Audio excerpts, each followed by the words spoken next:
So the big question is this: how do aspiring real estate investors like us escape from the rat race and build real wealth and freedom without access to millions of dollars in investment capital and start to live the life that we know we deserve? This is the question, and this podcast will give you the answer. My name is Zack Childress, and welcome to Real Estate Investing Talk Show.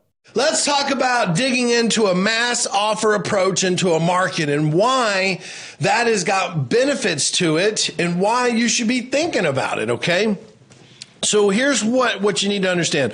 Why do we do it? We do it for deals. We do it for deal flow. Because let me explain something to you. You got to have multiple deal streams, okay? We talked about this in the masterclass last night. You got to have multiple deal streams. You got to have, MLS deals. You got to have wholesale deals coming in from wholesalers. You got to have direct mail coming in. You got to have online stuff. But when we slow down and we start to look at this like a spider web, so this is you in the middle. You've got MLS, you got wholesalers, you got online, you got direct mail. Well, then each one of those opens up to different things too. For instance, my wholesaler lead flow may open up to where I have 6 different wholesalers bringing me deals, right? My online lead flow may open up to where I have like online leads coming from Craigslist, online leads coming from classifieds, Oodle, online leads coming from, for sale by owner sites. So you understand, like it opens up. My direct mail, that's a whole nother class. I could teach for days on direct mail by itself. But then when you look at MLS, you have to click on it too and open it up because, there's normal day-to-day activity, which we set up an MLS system to automate lead flow into us. That's one form. And then obviously making offers on property. But on the other side, there's what we just call a mass offer approach, right? And that's why we do the mass offer approach. It's to give us an extra stream of deal flow coming through because so many of you, when you're doing onesies and twosies, you're just not making enough offers. And I'll tell you this, I learned this a long time ago when I first started in this business. Going on 17 years now. That's been a long time. That's awesome. I've been doing this a long time. Yeah. So almost 17, let's see, it's 2008. I'm 42. I started at 25. You're not 42. I'm 41. I started at 25, so 16 plus years. So I'm going on. Whoa, I had to backtrack that for a minute. 42, where'd I get that at? Seems like 41 passed me right by. The good news is I've been doing it over 16 years, which means what? I'm not some fly-by-night guy that read a book, did a deal, and wanted to shoot a bunch of videos on it. I've been doing this for a long time, and I've been teaching people how to do this for over a decade. Yes, a decade. And I've taught people from East Coast to West Coast to Canada to Australia to Czechoslovakia to Africa. We went global, man. We went global. And sometimes I need to slow down and appreciate that, right? So it's big. So that's part of that journey, right? Is just understanding where we've come from. But I learned this a long time ago that I had to get consistent on my offers. I had to get more consistent on my offers because here's what I know. The more offers, and write this down for me, guys. Put this on a piece of paper somewhere. Write this down, okay? More offers equals more deals, which equals more money. More offers equals more deals equals more money. I've been saying that phrase now for over 10 years. And I say it because it's the truth, okay? And there's a big difference between lead flow and deal flow. Let me be very clear on that. So, for example, lead flow comes from direct mail, comes from online, comes offline, comes from, all different forms. Those are lead flow. Deal flow, meaning something that's actually under contract. So let's understand the difference in that. A lead is just a prospect. It's just somebody we're talking to. A deal is when someone's actually signed our contract or we have a contract signed. That means that's the difference. A lead has to be turned into a deal by understanding how the communication, the research, and the negotiation phases, those 3 phases work, take you from a lead to a deal, okay? So where do we get deals from? Well, really, deals come from our MLS lead system and our wholesale lead system, right? Because the wholesalers bring us deals that have already signed contracts. MLS, we get deals from it because we're not in the communication, research, and negotiate stage because it's just on the MLS. We make an offer, they accept it. That's a deal flow. Well, to speed up that deal flow on the MLS, you speed up your offers. You just speed up your offers. You just make more offers. We understood that that was the approach. It was, if I want more deals, then I need to use the MLS in that way. I need to use the MLS in a way as if it was a pond full of fish, and instead of sticking one rod in there and catching one fish at a time, I needed to figure out how to put 100 fish poles in that pond and catch as many fish as I could. We call it the low-lying fruit, okay? But on the other side, some of you are extremely nervous about making offers, and I completely understand this, okay? Like, I completely understand. Making offers can be scary. It can be a little nerve-wracking. It can be, the number one thing I always find from students, whenever I talk to a student and I say, look, how many offers are you making? And they're like, well, I haven't really made one yet. I ask them why. And they always say the same answer. Well, I'm afraid they're going to accept it. This is what I do internally, okay? I nearly peed my pants. That was so funny. Because I know if they will get over that fear, they'll hear this. Yes. That's what I know, okay? I know that without a shadow of a doubt. But people are afraid. They are. I get it. And so when I say to you, we need to have a mass offer approach, man, you guys probably go, you probably like crawl into a hole. But here's the thing, guys. Don't be afraid of a contract. A contract is only binding if the contingencies are met. Do you understand? Like, it's only binding if the contingencies are met. Right? That's why we have contingency clauses. And that's what you have to understand about contracts, okay? They're not as scary as you think they are. You just need to learn how to use them. You need to learn what to put in them. You need to learn what to say and what not to say and how to have the right contingencies. So then when you make offers, you have contingency clauses that allow you to get out of the deal if you need to. But for my new people that are afraid to even do that, that's why we always teach use a LOI, use a letter of intent. Here's why. Yes, a purchase contract is binding if what, Jill? The contract is binding, but you have to have a payment. Well, I didn't say what makes it binding. Oh, It only continues its binding if all contingencies are met. Get them, Jill. That's right. It only stays binding if all contingencies are met. Okay. So yeah, is it binding, as Jill says, once two parties have signed and monetary has been exchanged to secure the agreement and terms and everything's been written out? Absolutely, it's binding.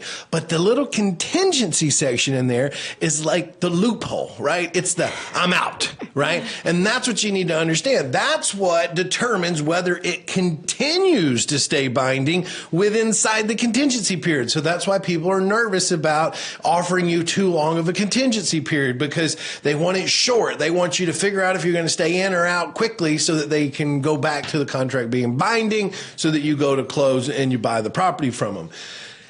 But listen, that's why you use our contracts. Our contracts allow you to have a contingency period up to 30 days with an extension for another 14 business days. I love contingency periods. Yeah, it keeps you safe. So don't be worried about contracts as much as you need to understand how to use the contract. But if you're still nervous, use the LOI. I still use an LOI till this day. I use an LOI on mass offer approaches only because it's easy. It's a one-page agreement. And you should too when you deal with a mass offer approach, okay? So let's talk about this. We use the mass offer approach to get the low-lying fruit out of the market. Now, what is mass offers? Well, guys, I can send out over 3,000 offers in less than 3 minutes. I know some of you right now are probably falling off your couch. But you got to understand, I can't do that myself, right? I have to use technology to do that. But imagine for a moment with me. Just imagine for a moment with me. Just imagine. Do you think you'd get 1 or 2 or 3 deals out of 3,000 offers? I hope so. So we're not in the hope business. Nope. We're in the do business. And the reality is yes, you will if you're making those offers to the right types of prospects, right? So here, write this down. So when you're making mass offers, you want to pull the properties that are on the MLS. And you want to pull every property that's on the MLS within 90 days. Or that's been on there for 90 days. You also want to pull every property that's on the MLS that's been on there longer than 180 days. Those 2 numbers are the numbers you go for. So you now obviously you got to get an agent to help you with this. You got to find an agent that's going to be on board with you. You got to find an agent that's going to want to entertain this idea. Typically, the older seasoned agents don't want to do it because they're afraid it's going to ruin their reputation. That is something that, an agent like that probably isn't investor friendly anyways, because they probably cater to more of the retail first time home buyer type situation. We're looking for investor friendly agents, investor agents that understand that this business is a numbers game. And the more offers you make, the more you make as an investor and the more they make in commissions. So that's the targeted agent we're looking for. So let's say we go and we say, okay, these are the areas that I want to invest in, which is called market segmentation. Which we teach at the 3-day event. We go market segmentation, we break it down, we identify where we want to be, and then we go to our agent and we say, look, pull me every single property in this market that's been on the market for 90 days or longer. Also, pull me every single property that's been on the market for 180 days or longer in these areas. So now I've got the 90 to 180 and I got the 180 and higher. Now, why would I pull 2 separate lists instead of just saying everybody that's been on 90 days or longer? Because I'm going to set up 2 campaigns. Here's how it's going to work. I'm going to set up an offer campaign for the 90s and I'm going to set up an offer campaign for the 180s and higher. And what do you think the 180s and higher, am I going to make the same offer at the same discount to them? No, I'm not. I may offer on the 90s and higher, I may offer them, 65% of ARV, or in some cases, I may offer them 75% of the listed price, okay? Where on the 180 and higher, I'm going to offer them, let's say I offer 75% of the listed price on the 90s, and on the 180s, I'm going to offer them 65% of the listed price. Yeah, here's why. Are some people going to refuse my offer? Of course. But let me tell you something. The ones that have to sell right now and they know they have the room to sell it, those are the ones that are going to counter us, okay? That's the purpose of the mass offer system. We're going to get some out of it, but it's not always about how many we get out of it, how many actual deals. It's about the engagement. Listen to me when I say this, okay? It's the engagement. I'm just as happy when I do a mass offer approach to the 90s and higher at 65% of the list price and they counter me at, let's say, 90% of the list price. I'm just as happy because now why? I skipped all that other marketing. I skipped all the communication phases. I skipped the research phase. I skipped all that. Now I'm right down to negotiations. Now we're back and forth with contracts. Let's just use 100,000 as an example. I offered them 65,000. They countered me at 90. I counter back at 70. They counter me back at 85. I make sure my numbers are good. I'll pay you 75 and that's my final offer. Boom. The point is I'm snatching low-lying fruit based on agitation. I know that it's been on the market for a while. So you got to think about that. And so what do? You got to line up an agent. Somebody that's willing to do all that. And that could be a little bit of a challenge, couldn't it? Because when you start thinking about agents and what they've got to do to make an offer, let's say you pull 90s and you pull 180s, and let's say it's 400 properties. Do you know what an agent's got to do to write 400 offers?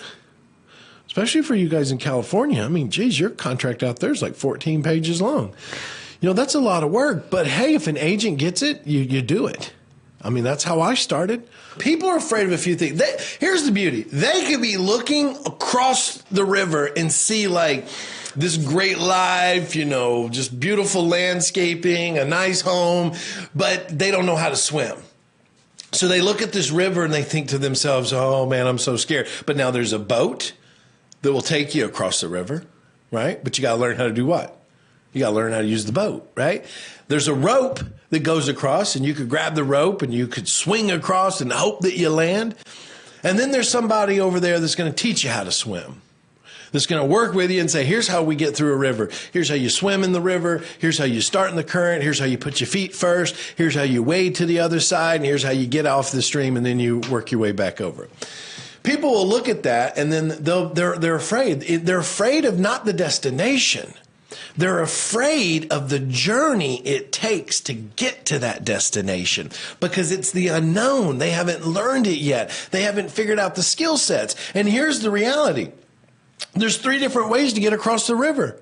You just got to pick one. You got to pick one, and you got to pick one that's going to get you there, that's going to give you the most success over time, right? And in life, we're always faced with multiple ways to get to the other side. And the other side in our world is what? Financial freedom, right? Yeah, you could go join Amway. You could sell products online. You could do the Amazon dropship business. There's all kinds of things. But real estate is the way to go. Real estate is like combining how to swim and the boat all together. So if I'm going to do the boat, I'm going to want to learn how to swim too. So I might as well learn both of them, because what if the boat tips over? I need to learn how to swim, right? Why am I going to take the rope? I don't want to hope. I want to execute a plan that can be taught to me that will get me across, where I have 2 options. If the boat sinks, I can still swim.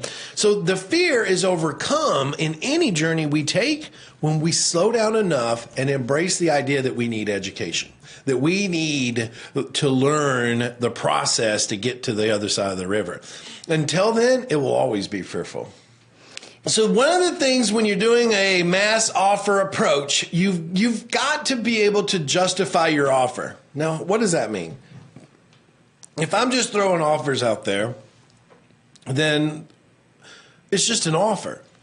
But if I throw an offer out there with a cover letter, now I'm in a position to where I'm not just making offers on properties, but I'm actually explaining my offer through the cover letter. And it changes the game of mass offer approach, because now every offer that goes out with a cover letter on it. And the cover letter just says, dear homeowner, I hope that you review my offer today. My offer was based on, the market in itself and what I need to do with the property, and whether I'm going to rent it out or I'm going to have to come in and fix it up and resell it. Probably some of the things that you don't want to do, I'm going to be willing to do that, but that's going to require me to spend money on top of what I'm paying you. So I hope that you take a long, hard look at my offer and let me know. If you want to counter, I'm open to suggestions. Thanks, and look forward to talking to you soon. So now not only have I just sent an offer, I've sent a cover letter on that offer that opens up a door of communication with that seller or even that agent, so the agent can then explain to the seller, well, look, they sent this cover letter in explaining their offer. Would you like me to read it to you? Yeah, sure, great. Or just send it to me. Okay, here you go. And that's something else. So yeah, I know what you're thinking. Man, I got to get these offers set up. I got to write these cover letters. Yeah, guys. Yeah. If you want to do it the solopreneur way, you got to do the work. You got to grind it out, guys. Now, is there technology out there? Absolutely. Is there systems that we can put? Of course. Yeah, absolutely there is. But, sometimes if you want technology, you got to pay for technology. People don't build technology to give it away for free. So if you don't have the ability to buy technology, then yeah, you're going to have to do this. I say this all the time. Look, we're not in the hope business. We're in the do business. That means we got to do every day to get this business going. And listen, is it going to be one of the hardest things you ever do in the beginning? Yes. But is it going to be one of the most rewarding things you ever do? Yes. Absolutely. A lot of the stuff that you have to do in the beginning, you don't typically have to do it over and over again, because here's why. The hustle is right in the beginning, because you've got to create income. You've got to create profits quick and early. And to either pay yourself back from anything you invested in your education and yourself, and two, to put some money to the side to start hiring some help, to start hiring an assistant. And then they start doing all that stuff that you were doing. It's a build process. You got to get out the gate, and you got to shoot and fire and then aim in some cases, right? It's like being in the dark and you got a wolf running at you. You just fire it. Pow, pow, pow, pow, pow, pow, pow, pow, right? That was my life when I got started.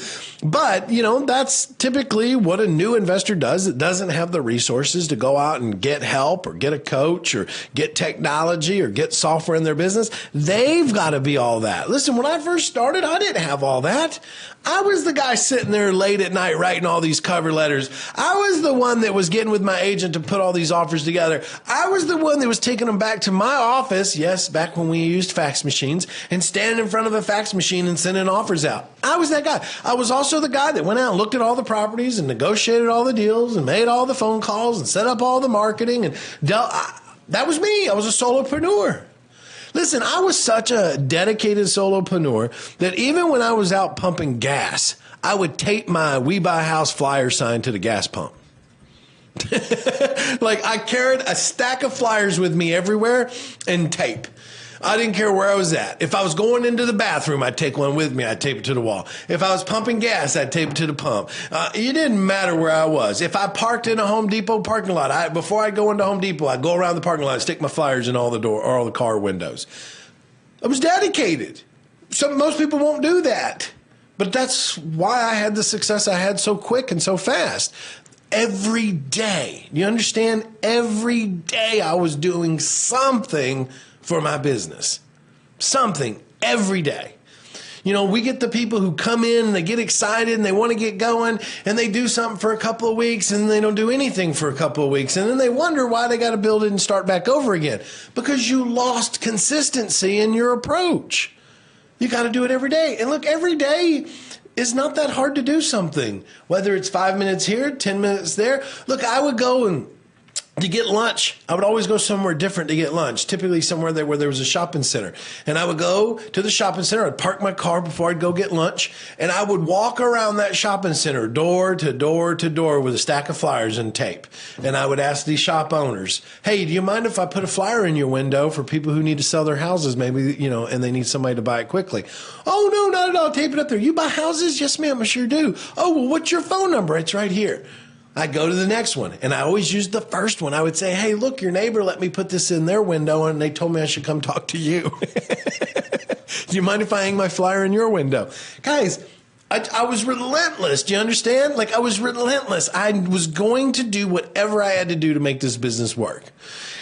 So, yes, I wrote all those cover letters in the beginning, but you don't have to. I mean, you can always get technology to do it. But, if you don't have the ability to do that, then, yeah, these are things you need to do. And remember, we're only talking about one aspect of your lead sources right now, which is the MLS, right? But you got to make sure that you put cover letter. You putting a cover letter on there will separate you from everybody else. The other side of that is putting a cover letter on it, and when you sign your name, write a PS. This is how you make bird dogs out of this. Or also, as we call them in the office, property locators. PS. You may not be able to take my offer as is, but I'm a local house buyer. You should be putting this on everything. PS. You may not be able to take my offer as is, but I'm a local house buyer. So if you know anybody that needs to sell their property quickly for cash, please let me know. Think about this. If I'm sending out hundreds of offers a month, how many times has somebody read my PS line? How many times has somebody read my PS line and said, oh, I remember this guy. I'm talking to somebody. They need to close quickly. So I'm doing several folds. One, I'm finding deals. Two, I'm getting deals to negotiate with me. And three, I'm finding people to build a referral-based business with me. All because of the cover letter on the offer. But some people won't do it because they say, what, Jill? It's too much trouble. Trouble, right. It's too much trouble. It's too much work. Well, that's why you're in the position you're in now. Let's just call it what it is, right? Trouble. I mean, you're in the position you're in now because somewhere years ago you thought everything else was too much trouble, and now you've had the eye opener that either you're stuck in a job for 20, 30 years that you probably hate, you're not living your passion, and you have no idea of retirement's coming, and can you even survive on retirement, right? Like, that's a big issue. And so now you're thinking, oh, I better get busy. Or you're the type of person that just came out the gate, right? You went to college, you did all those things like you was supposed to do. You got this pretty sheet of paper that cost you $80,000 that you stick on the wall, and you're either still trying to find a job or you found one, and you're realizing real quick that it is a long road in that company in hopes that they're going to keep you that long for retirement. And so now you've woken up and said, I better take control over my life. And that control is obviously real estate. And so, that's where you get to be creative and you get to have the adventures. But let me tell you something, guys. It ain't going to happen if you don't make offers. And the more you make, the more deals you're going to get, which means the more money you're going to get, okay? But let me just help you understand this. That mass offer approach is only what we call the first approach, okay? Because, if I go into a market and I make 500 offers, well, I don't leave that market because here's why. Let's say I make 500 offers and I end up getting 5 deals out of that. Great. Made 50 grand to 100 grand off those deals. Boom. Shakalaka, right? But that means there's 495 more over there that I have the potential to go back after. So I do the shotgun approach to get the low-lying fruit, and then I go back over there and I start the long process, right? Let's talk to them. Let's get on the phone with, and then you might pick up another 3 or 4 or 5, right? But the point is, especially if you're brand new, why not make a shotgun approach? Why not find as many deals as you can as fast as possible? Why not do that and make $20, $30, $40, $50,000? Now you've just padded your business to where now you have tons of future growth. You've got money for marketing. You got money for an assistant. You got money for yourself. You got money. So that's why we call the mass offer the first approach. It's not the end of all. It's just one approach into the market. Then we come back and start our other approaches. Getting with the agent, going to looking at the house. Maybe you can make more offer, a higher offer on it, running the communication phase, running the research phase, then start the negotiation phase or the counter phases, and then building that process up. So it's just the first approach, okay? So like I said, the mass offer approach is all about that's the first approach into the market, right? And then from there, we come back and we follow up in the market. But guys, understand, there is a faster way to do this. Years ago, I created a technology called the Automated Deal Maker, and that's exactly what it is. You load all your properties, you export them out from the MLS, you put them all in there. You don't even have to put MLS properties in there. You can put any properties in there. You set up an offer campaign. You tell it when to send the offer out. You tell it how much to make the offer at on a percentage of the ARV or list price. You pick the contract you want, whether it's an LOI or a contract. You pick the cover letter, whether you're trying to get a lease option or just a rental property or just a flip or a commercial or an REO. You pick it all, and then you set it up, and you in the system literally even follows up on that offer for you. So I can tell the system, hey, look, when you make these offers, I want you to follow up on that offer every 14 to 21 days. And I want you to do that for 3 more times. So literally it'll make the offer, and then every 14 to 21 days, it'll send the offer out again. 14 to 21 days, it'll send the offer out again. And I can even adjust it. I can say every new offer that goes out, raise it by 1 or 2%. So the offer is a little bit different every time it goes out. That is a magical tool if you want to jump into the market and get the low-lying fruit out, okay? Now, why did that happen? Because you remember the story I shared. I did it because I knew more offers equaled more deals, which made me more money. And I ended up hiring eventually 2 girls, 2 ladies, I'll call them, in my office. And here's the funny part, guys, if you're listening to me right now. I paid them to come in my office Monday through Friday and stand in front of a fax machine and send offers out all day long. That was their whole job. Stand in front of a fax machine and make as many offers as they possibly could. They'd write the offer, write the cover letter, and fax it. Write the offer, write the cover letter, and fax it. And then that was when my system mind came into place. And I was like, man, I could get technology to do this. And I was paying $70,000 a year, for those two girls. Now, this was in California, right? It was a high paid faxing job machine, right? So that's why we ended up creating the technology just to do it for us. So I don't even have to worry about it. While I sleep, it's making offers for me. While I'm awake, it's making offers for me. While I'm at the kids' school, it's making offers for me. It's an offer machine. That's known as the automated deal maker. Now, if that's something that you're interested in, by all regards, pick up the phone and call the office, 707-247-4248, and just talk to somebody and tell them to say, hey, explain this thing to me a little bit better. What does it do? How does it work? What all is entailed. It's got all the cover letters. It's got contracts in there. It's got follow-up features. You name it, it's built and designed to do that. So you've been listening to the Real Estate Investing Talk Show. I'm Zack Childress, and I'm on a mission to create 10,000 real estate bosses over the next year. Will you be one of them? Head over to my website, reisuccessacademy.com/web class, and register for my free web class where you'll discover how to escape from the 9-to-5 grind and become your own boss in real estate. See you there.